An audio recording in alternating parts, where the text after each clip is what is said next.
നമസ്കാരം. പ്രധാന വാർത്തകൾ.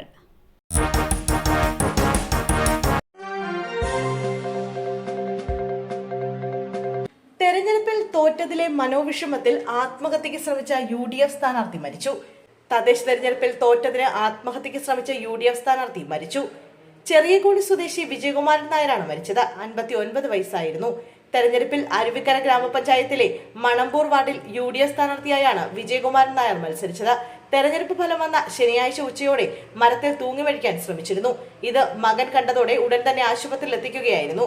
സ്വകാര്യ ആശുപത്രിയിൽ ചികിത്സയിലിരിക്കെ ഇന്ന് പുലർച്ചെയാണ് മരിച്ചത്. പെട്ടിക്കട തീയിട്ട് നശിപ്പിച്ചു. പിന്നിൽ CPM പ്രവർത്തകരെന്ന പരാതി.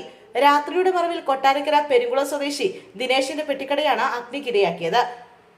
ഇന്നലെ അർദ്ധരാത്രിയോടെയാണ് സംഭവം. പിന്നിൽ CPM പ്രവർത്തകരാണെന്നാണ് ദിനേശിന്റെ ആരോപണം.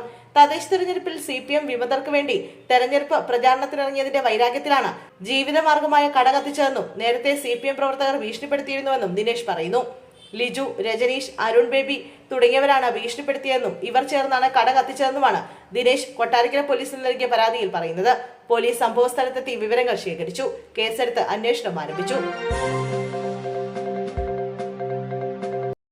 സർവകാല റെക്കോർഡ് കളക്ഷൻ. ഒറ്റ ദിവസം കൊണ്ട് KSRTC നേടിയത് 10.77 കോടി. ടിക്കറ്റ് വരുമാനത്തിൽ സർവകാല റെക്കോർഡ് നേടി KSRTC. ഇന്നലെ മാത്രം 10.77 കോടി രൂപ കളക്ഷൻ നേടിയതായി ഗതാഗത വകുപ്പ് മന്ത്രി KB ഗണേഷ് കുമാർ അറിയിച്ചു.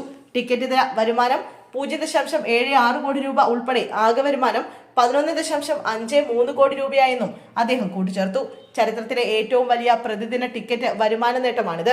കഴിഞ്ഞ വർഷം നിലനിന്നിരുന്ന സമാന സാഹചര്യത്തിലും ടിക്കറ്റ് നിരക്കിൽ വർധനവില്ലാതെയും പ്രവർത്തനം മെച്ചപ്പെടുത്തിയാണ് ഈ വലിയ ലക്ഷ്യം KSRTC കൈവരിച്ചത്. മികച്ച ടിക്കറ്റ് വരുമാനം നേടുന്നതിനായി KSRTC നിശ്ചയിച്ചു നൽകിയിരുന്ന ടാർഗറ്റ് നേടുന്നതിനായി ഡിപ്പോകളിൽ നടന്ന മത്സരബുദ്ധിയോടെയുള്ള പ്രവർത്തനങ്ങളും ഓഫ് റോഡ് കുറച്ച് പരമാവധി ബസ്സുകൾ നിരത്തിലിറക്കാനായതും സേവനങ്ങളിൽ കൊണ്ടുവന്ന ഗുണപരമായ മാറ്റങ്ങളും വരുമാനം വർദ്ധിക്കുന്നതിന് കാരണമായിട്ടുണ്ടെന്ന് മന്ത്രി പറഞ്ഞു. പ്രകൃതി സംരക്ഷണ സമിതിയുടെ ഹർജി തള്ളി. വയനാട് തുരങ്കപ്പാത നിർമ്മാണം തുടരാമെന്ന് ഹൈക്കോടതി.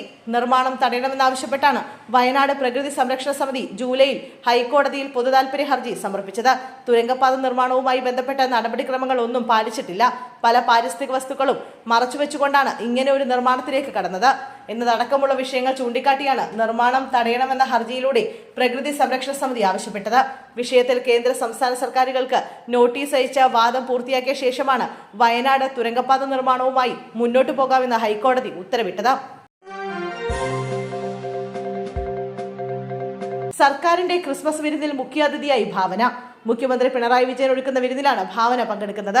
മത നേതാക്കൾ, സാമൂഹിക സാംസ്കാരിക പ്രവർത്തകർ, രാഷ്ട്രീയ നേതാക്കൾ തുടങ്ങിയവരും വിരുന്നിൽ പങ്കെടുക്കും. ഗവർണർ രാജേന്ദ്ര അർലേക്കർ ഗോവയിലായതിനാൽ വിരുന്നിൽ പങ്കെടുക്കില്ല. പകരം ലോക്ഭവനിൽ നടക്കുന്ന വിരുന്നിൽ മുഖ്യമന്ത്രി പങ്കെടുത്തേക്കും.